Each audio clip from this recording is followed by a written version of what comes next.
ये रहा आपके सामने आज का पैसेज। ठीक है, तो इस सेट का पैसेज है, पैसेज 3 है इसमें। तो फर्स्ट क्वेश्चन जो है वो फर्स्ट पैसेज जो है वो 146 टू 150 है, मतलब 5 क्वेश्चन का ये पैसेज है तुम्हारे सामने। पूरा पैसेज मैंने डिस्प्ले कर दिया है, सॉल्व करना इसको। और अब 46 टू 150 यहाँ तक के आंसर करने की कोशिश करना। ठीक है, मैं आंसर बताता हूं तुम्हें, पढ़ते हैं इसको आराम से और फिर उसके बाद तुम्हें फ्री करेंगे आज की क्लास से। ठीक है, चलो ध्यान से देखो, एक एक लाइन पढ़ते हैं, आंसर करना। न्यूयॉर्क्स टॉलेस्ट बिल्डिंग, न्यूयॉर्क की जो सबसे लंबी बिल्डिंग है, जो कि क्या है, एम्पायर स्टेट बिल्डिंग। इसको तुम नेट पर डाल करके देखना, तुम्हें इसकी इमेज दिखाई दे जाएगी। ठीक है, इसकी इमेज देख लेना, तुम्हें पता लग जाएगा एम्पायर स्टेट बिल्डिंग कौन सी है न्यूयॉर्क सिटी की। ठीक है, विच स्टैंड्स ऑन फिफ्थ एवेन्यू, जो कि कहां पर है, फिफ्थ एवेन्यू पर है। Fifth Avenue New York between 33rd street and 34th street. ये जो है यहाँ से लेकर के यहाँ तक का पता है। ठीक है, एड्रेस है ना, और एड्रेस में इन एट वगैरह लगते रहते हैं, है ना, इन एट ओन वगैरह, ये ध्यान रखना, वो प्रीपोजिशन की चीजें हैं। तो यहाँ से लेकर के यहाँ तक, तो विच स्टैंड्स ऑन, जो कि बिल्डिंग कहाँ पर खड़ी हुई है, यहाँ पर खड़ी हुई है, ये बात इसने बताई। इट वॉज, इसको बनाया गया था, इस बिल्डिंग को खड़ा किया गया था on the site of the, on the site of the, किस जगह पर, वॉल्डोर्फ एस्टोरा होटल की साइट पर, मतलब उस जगह पर इसको खड़ा किया गया था, ये जगह दे दी, यहां पर इसको बनाया गया था।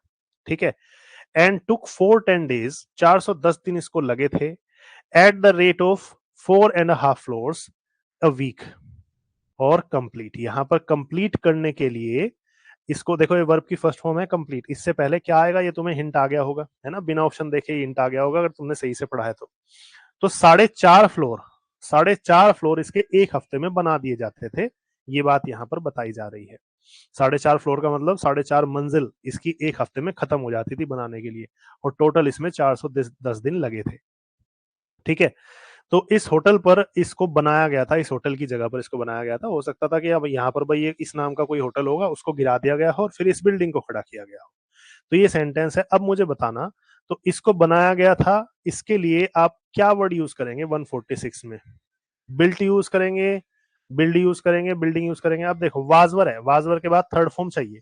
ब्लैंक में देखो पैसिव वॉइस है, इसको बनाया गया था, वाजवर के साथ थर्ड फॉर्म चाहिए, या तो आपका ए ऑप्शन आएगा या डी ऑप्शन आएगा। इन दोनों को काट दो, थर्ड फॉर्म की नीड है हमें, पहले और चौथे में से हो सकता है, बताओ कौन बताएगा।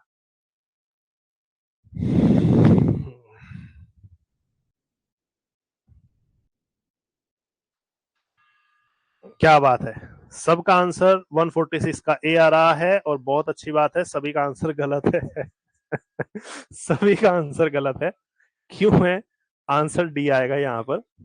ठीक है। चलो ध्यान से देखना, सभी का आंसर डी था और सबका ए था, और सबका आंसर गलत था। आंसर है इरेक्टेड। किसी भी बिल्डिंग को या किसी भी बहुत अच्छी लंबी चीज को या टावर को जब खड़ा किया जाता है तो वहां पर इरेक्ट वर्ड आता है। इरेक्ट का मीनिंग होता है सीधा खड़ा करना। ठीक है, जैसे मान लीजिए आपकी स्पाइन है, ठीक है, आ, आपकी स्पाइन है, मान लीजिए आपकी रीढ़ की हड्डी है, मैं आपको कहता हूं सीधे बैठे, या अपनी रीढ़ की हड्डी को सीधा रखें। ठीक है, तो आप क्या करेंगे वहां पर, क्या इंग्लिश में क्या बोलेंगे, ये बोलेंगे कि keep your spine erect. Erect का मतलब सीधे खड़े रखना किसी भी चीज को। ठीक है, तो खासकर यहाँ पर कॉलम या टावर के सेंस में ये सब आता है। दैट इज वाई आपका आंसर डी होगा, ये बात याद रखेंगे। अब यहां पर मैंने तुम्हें कहा था कि कंप्लीट जो वर्ड है 147 में, ये तुम्हें समझ में आ गया होगा कि वर्ब की फर्स्ट फॉर्म अगर है तो इससे पहले क्या आता है। 147 में मुझे बता दो, इसको कंप्लीट करने में, 4.5 फ्लोर को कंप्लीट करने में एक हफ्ता लगता था। बहुत बढ़िया, 147 का आंसर सबका सही है। ठीक है, बी सही आ गया। डन, आगे बढ़ते हैं। तो इसको कंप्लीट करने में इतने दिन लगे थे। The building was opened on 1 मई 1931। इस बिल्डिंग को ओपन किया गया, खोला गया कब? 1 मई को 1931 में, by remote control. Remote control के द्वारा इसको खोला गया था। व्हेन प्रेसिडेंट हर्बर्ट हूवर, जब प्रेसिडेंट हर्बर्ट हूवर ने एक बटन को वॉशिंगटन डीसी में बैठ करके उन्होंने एक बटन को कुछ किया था, बताओ। मतलब उन्होंने वहां से उद्घाटन किया था इसका, वॉशिंगटन डीसी से बैठ करके इस बिल्डिंग का। तो बताओ 148 में क्या लगाओगे? उन्होंने बटन को क्या किया था बताओ, चारों में से। वॉशिंगटन डीसी में बैठ करके इस बिल्डिंग को ओपन करने के लिए उन्होंने बटन को क्या किया होगा? बहुत बढ़िया, प्रेस्ड। बिल्कुल सही है भाई, सेकंड या थर्ड फॉर्म चाहिए। बहुत अच्छी बात है, सबका आंसर ठीक आ रहा है। आगे बढ़ते हैं। इजी पैसेज है आज का, ये पहला जो शुरुआत हो रहा है, 3 पैसेज है इस सेट में। तो पहला पैसेज है, ये इजी पैसेज है 5 क्वेश्चन का। आगे के दोनों पैसेजेस क्लोज टेस्ट वाले 10-10 मार्क्स के हैं, थोड़े बड़े भी होंगे और टिपिकल भी हो सकते हैं। बट चिंता ना करें, जिसका कॉम्प्रिहेंशन अच्छा है उसके लिए सब चीज इजी ही होती है। द एम्पायर स्टेट बिल्डिंग, ये जो बिल्डिंग है इसको टावर का नाम दिया गया है, टावर 381। टावर्स 381 मीटर है ना, जिसकी हाइट क्या है? 381 मीटर है। अबव ग्राउंड, ये ग्राउंड से ऊपर तो 381 मीटर का है। And measures 443.2 metres to the top of the TV tower. मतलब टीवी टावर के टॉप तक अगर इसको देखा जाए तो ये टोटल इतना बैठता है। मतलब इसके ऊपर एक और छोटा सा टावर लगाया गया होगा जिसकी टोटल हाइट जो होगी वो इतनी बैठती होगी। अच्छा, इफ फर्दर, इसके अतिरिक्त 16.7 metre is below the ground.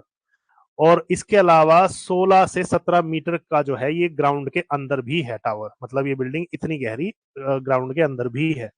ठीक है। द स्पायर, स्पायर का मतलब होता है शिखर, मीनिंग लिख सकते हैं इस वर्ड का। ऑन टॉप, जो इसके टॉप पर शिखर बनाया गया था, वॉज डिजाइंड, वो ऐसे डिजाइन किया गया था कि एन एयरशिप, कि एक हवाई जहाज जो है, मूरिंग मास्ट, मतलब उसको खड़ा किया जा सके वहां पर, एक हवाई जहाज को वहां पर उतारा जा सके। मूरिंग मास्ट का जो मतलब होता है वो क्या होता है? अ, ऐसे समझ लो कि मास्ट का मतलब तो खंबा, मास्ट का मतलब तो कोई भी पिलर या खंबा, और मूरिंग का मतलब जैसे शिप में लंगर डाला जाता है ना पानी में, तो वो वाली चीज, मतलब उसको बांधा जाता है। तो इन दोनों वर्ड्स का अगर मीनिंग देखें तो एयरशिप को बांधना या एयरशिप को उतारना, इस तरीके से इसके टॉप को डिजाइन किया गया था स्पायर को। तब वहां पर एक मास्ट खड़ा किया गया था कुछ इस तरीके से। मास्ट का मतलब बड़ा खंबा, एक चौड़ा।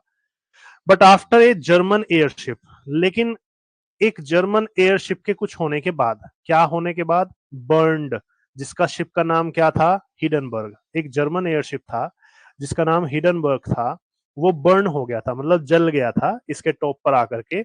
And its mooring mast, at its mooring mast, मतलब इसका जो ऊपर खंबा बनाया गया था उस पर आकर के जल गया था शिप। इन न्यू जर्सी इन 1937, 1937 में ये हुआ था। द मास्ट वॉज, इसके बाद में जो मास्ट है उसका यूज क्या हो गया बताओ। जब एक शिप जल गया, वहां पर एक शिप के साथ प्रॉब्लम आ गई, वहां पर शिप उतारने के लिए यूज किया गया था, लेकिन जब उसके साथ प्रॉब्लम आ गई तो फिर उस मास्ट का, उस खंबे का, उस पिलर का क्या हुआ, उसको कैसे यूज किया गया फिर ये बताओ। ऑलवेज यूज किया गया, कभी भी यूज नहीं किया गया, सामान्य रूप से यूज किया गया, या अक्सर यूज किया गया, कौन बताएगा? जब एक बार वहां पर एक शिप के साथ प्रॉब्लम आ गई तो उसके बाद उस खंबे का, उस मास्ट का क्या किया गया होगा? बहुत अच्छे, बहुत बढ़िया सिराज। तो उसको कभी भी यूज नहीं किया गया फिर, है ना। मतलब वहां प्रॉब्लम आ गई, कोई इशू आया, तो अब उसे शिप उतारने के लिए यूज नहीं किया जाता। फॉर मोर देन 40 ईयर्स, 40 साल से ज्यादा तक, जब ये बिल्डिंग बन करके खड़ी हो गई थी, जब इसको इरेक्ट कर दिया गया था, तो 40 साल से ज्यादा तक द एम्पायर स्टेट, ये जो एम्पायर स्टेट बिल्डिंग है, ये क्या करती थी? ये कुछ रिकॉर्ड या फिर कोई चीज होल्ड करती थी। यहाँ पर रिकॉर्ड की फ्लुएंसी आ रही है कि भाई इसने रिकॉर्ड बना करके रखा 40 साल तक। बाकी तो वर्ड देखेंगे क्या दिया हुआ है। As the world tallest building, कि ये वर्ल्ड की सबसे लंबी बिल्डिंग रही 40 साल से ज्यादा तक, इससे ऊपर कोई बिल्डिंग नहीं थी। और अपार्टमेंट बिल्डिंग, चाहिए टॉलेस्ट ऑफिस हो, सबसे लंबा ऑफिस हो दुनिया का, या सबसे लंबा अपार्टमेंट बिल्डिंग हो, इसके रूप में ये 40 साल तक सबसे ऊंची बिल्डिंग रही थी। तो इसके बारे में इसने कुछ होल्ड करके रखा था। क्या होल्ड करके रखा था? मुझे तो रिकॉर्ड की फ्लुएंसी आ रही है, बाकी तुम देखो। इसने पोजीशन होल्ड करके रखी थी 40 साल से ज्यादा तक। प्लेस रिकॉर्ड करके, प्लेस होल्ड करके रखा था, या रिकॉर्ड बना करके रखा था, या फिर टाइटल बना करके रखा था, है ना। हाँ बिल्कुल सही। तो बेसिक फ्लुएंसी है ये, तो ऑप्शन देखने की भी जरूरत नहीं पड़ रही अगर आपका सेंस पहले से सही चल रहा है तो। ठीक है। तो आंसर इसका क्या आ गया? सी आ गया। इसी के साथ आपका ये 5 क्वेश्चंस का पैसेज फिनिश होता है। एंड विद दिस पैसेज मुझे जरूर बताना कि तुम्हारे कितने मार्क्स आए, कितने तुमने सही किए, कितने गलत किए, है ना। जो पहला क्वेश्चन था मोस्टली बच्चों का गलत हो गया था जल्दबाजी में। मैं हमेशा कहता हूं जल्दी करो लेकिन समझदारी के साथ। जल्दी तो करनी ही है, तभी तो टाइम मैनेज कर पाएंगे, लेकिन थोड़ा समझदारी के साथ। तो ये हुआ फिनिश, इसी के साथ आज की क्लास भी फिनिश होती है।